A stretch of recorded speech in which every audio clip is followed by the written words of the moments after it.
Colonel Yagüe with his Army of Africa attacking, in this case, the international, brigades. We have those units there, international brigades. One is a communist, the other is regular with artillery under a commander who is not even Spanish. This was a guy, Kleber, that wasn't even his real name. Kleber was brought in specifically to indoctrinate the international brigades with communists, and he was, anyway, there's a commander there. And Yagüe was a ruthless commander. We played his card earlier. He's got the Army of Africa and the reinforcement, and he's got tanks from the Condor Legion and aircraft, the most powerful aircraft from the Condor Legion. They're worth gold here. And if he needs to, he has this Falange unit to join the fight there as well. Yagüe has 3 as a commander. Then the Army of Africa has 5 plus 5, because we have a reinforcement under it. 5, 5, 10, 13. 13, 14, 16, 17, 18, 19, 20. And let's use this as well. 20, 21, 22, very powerful. 22, a very powerful attack. Make a note of that.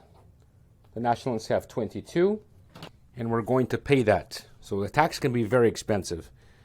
So 1, 2, and 2. So they're depleting their finance on this attack. The Republicans, the situation is not as bad. Kleber is commanding 2 units, only 2 points and 1.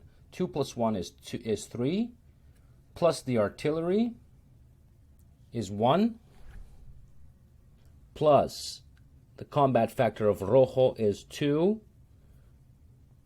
2 plus 4, plus this aircraft. Is it in range? It has to be in range. We saw that it is. It's in range of the battle, so we can add to it another 2. So we have, again, 2 plus 6 plus 3 is 9 plus 10. 10. Are we forgetting something? Yes.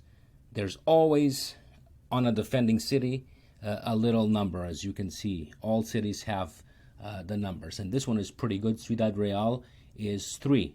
So on top of that 10, we have the 3 combat factor for the city.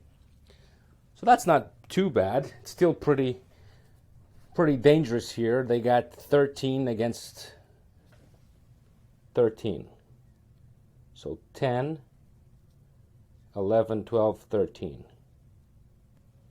Now let's look at the modifiers. These guys have, Yagüe has, he's the Army of Africa. He has that symbol there. So the Army of Africa has that symbol. So he can command 2 points, because there's 2 layers. There's the regular unit and the reinforcement. So 2 extra modifiers for them. There's nothing else here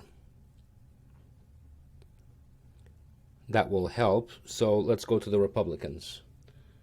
Rojo does have a symbol here as a traditional Republican. You could see that little symbol on the bottom right here.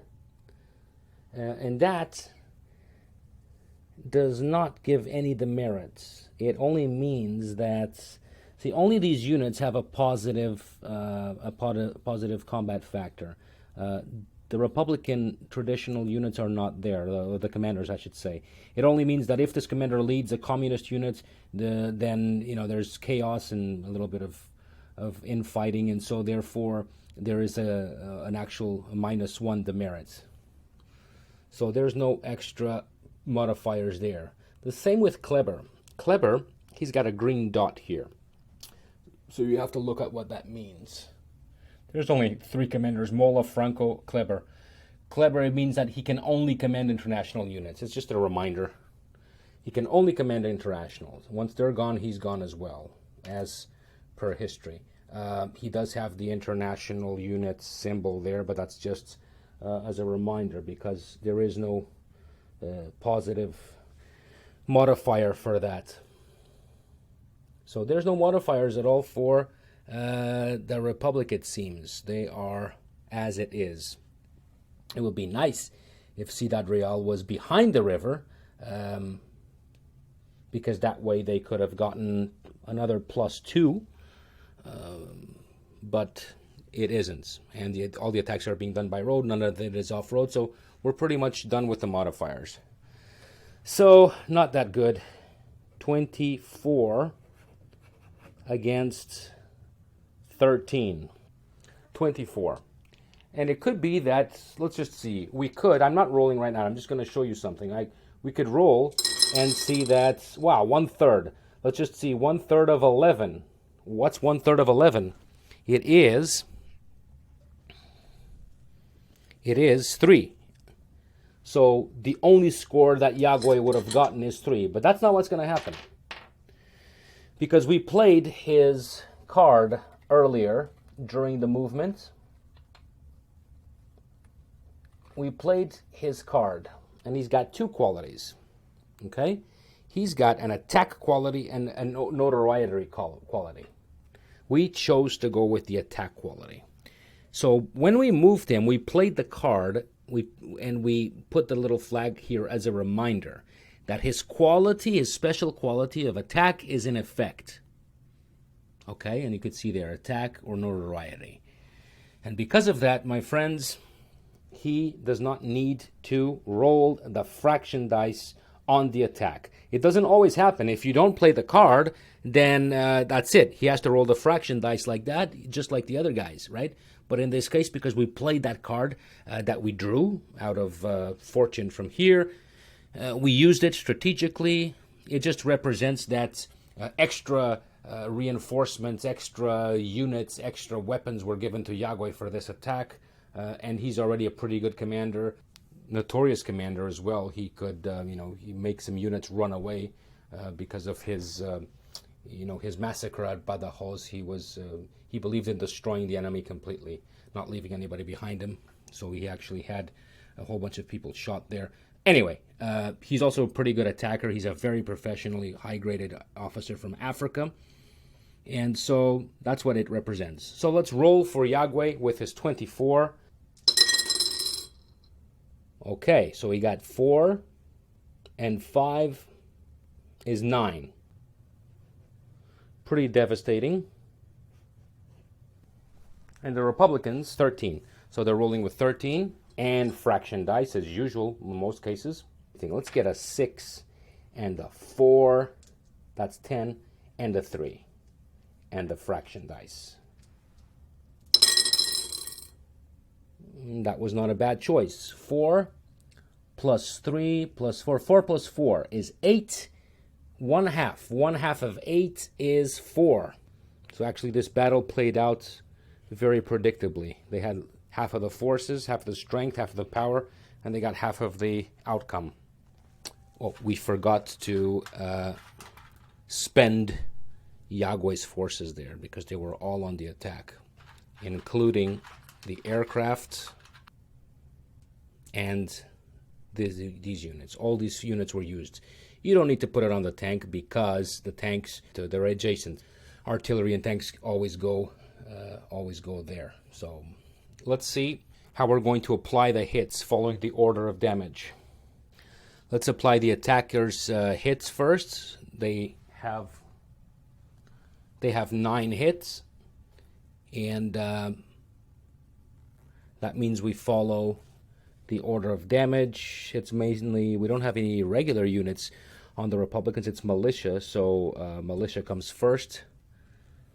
And these units come first here because they were here, these were in they're helping them out. So 9, it's going to be pretty devastating. 1, 2, 3. These are gone. 4, artillery is gone as well. It's the last one, but it's there. 4. Then we have 5, 6, 7, 8. Pretty devastating. As a matter of fact, this was a bit of a massacre. 8. And that leaves us one more point to strike against the aircraft here. So it would be 1 point over the aircraft. So what does it mean when you have a unit with 2 and you get a 1? Well, it's very simple. Under 50%, no hit. Over 50%, there's a hit.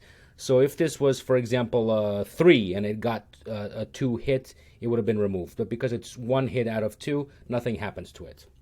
The reason this aircraft can be hit in the battle is because the enemy used aircraft to attack as well. And so it has the right to be hit. Otherwise, and vice versa, otherwise, if the enemy had no air, this would have been supplying helping the battle, but at no risk to itself. So let's see what happens to Yague. 4 hits. So the Army of Africa, we get the reinforcements are hit first, right? So a 4 hit gets removed and placed on the next available box here. Now let me explain something about the irregular units. All the units follow this rule. If they are hit over 50% of their combat factor, they are removed. Militia units go to the tray automatically, and they don't come back to the game. Other units are placed mostly on the calendar. However, the only units that have an advantage here are the regular units. They behave slightly different. Let me just say this. If Army of Africa was by itself here, the regular unit was by itself, and it was hit, if it was hit with 5, it would have been removed completely and put into the calendar, okay? But if it was hit with the 4, if it didn't have any reinforcement layer there, and it was hit with the 4, what would have happened is that it would have gotten a black cube, and it would have had to retreat. And that means that it cannot fight. It's damaged on the next contact. So the yellow cubes are just to supply the units. You just pay 1 point to remove the yellow cubes. But a black cube like this, when a unit, a regular unit, it only happens for the regular units, these ones with the stickers, the big ones with the stickers. When these ones are hit over 50%, they get a black cube, and it means that they cannot fight until that is removed. They can't fight at all, which means that should they be attacked, they would be completely wiped out on the next attack. So you want to remove that as quickly as possible. But while the yellow takes 1 combat factor to resupply, this takes 5. You have to pay 5. You have to pay its full combat factor to remove the black cube. But that's just to tell you guys what happened, because nothing of this happened in this case. They had a layer, so that was the one that was removed. These commanders lost all the units under them, so when that happens, it's annihilation. We're going to roll a d3 for each commander. Well, Kleber is not Spanish, so he doesn't have a roster. You know, he can be placed back in his place here. That's his roster right there. But Rojo, we're going to do this. He's got a 1. And that means if he had had a 2 or a 3, he would have been put back in the roster, and he could have joined the fight at any time that he has a unit to go over. But he got a 1. He is going to be put in the probation box, in the good company of his fellow Republicans, Casado and Mera, the anarchists there. Unfortunately, maybe they can all sit down and play cards together. If they had 4 commanders, they could play hearts. Sorry, I had to do that. They're all in probation box. There it is. So they're going to require their commander cards to luckily come up, and only when their commander cards come up will they be able to be redeployed. So that's a bit of a, if they never come up, they're going to be sitting out for a long time. So let's see what happens. So that was horrible for the Republicans. They won here, even though it was a Pyrrhic victory because they lost so many forces, but they certainly lost a big chunk there. Now what happens with the victor? We can remove this flag because you can't use that again now. And we're going to place the nationalist flag there because he won the fight. And that means that the nationalists now have two flags, and compared to one for the Republicans. It would be like one, but the Republicans still have one. So they have, basically it's like this. You could, these ones cancel themselves out. You can just remove them from the game altogether to make it easier. The nationalists have one victory over the Republicans for the game entirely right now. And so because of that, they have won, and the Republicans continue to have regular morale. The nationalists won that battle, so the initiative goes to them now. You don't have to worry about remembering these things because they are all here. You just follow that. It'll make sure that you don't forget all the steps. Okay. The steps are important because they have influences on the entire game. This game is not hard to play, but it's got a lot of detail. So it's full of these little, these little nuances that are part of enriching the combat experience and movement and foreign aid and what have you. So what else do we have next? Promotes. Aha! We can promote Colonel Yagüe. Maybe he's a general now. Let's switch them over to 3 stars. He won that battle. He's on his way. He's promoted. Initiative, we already did that. Morale, we did that. Industry. Oh, wait, we forgot something important. It's right here. We placed the flags, but we have to roll that green die. What happens to the commander? So there is still a slight chance that Cuidad Real is not taken because we need to see if Yagüe is going to advance or not, okay? So here we go. Yep, he advances. So he takes Cuidad Real. It doesn't have any points, but because it's a red city there, we're going to put the marker, otherwise we can't keep track. He takes it and advances on top of it with his army. And we have to remember that we have to keep that there because he attacked. So there it is. And no industry to change. So massive victory there. They're getting close to Madrid. Maybe they can encircle it. Next, we're going to do Miaja's short to win attack over Toledo there.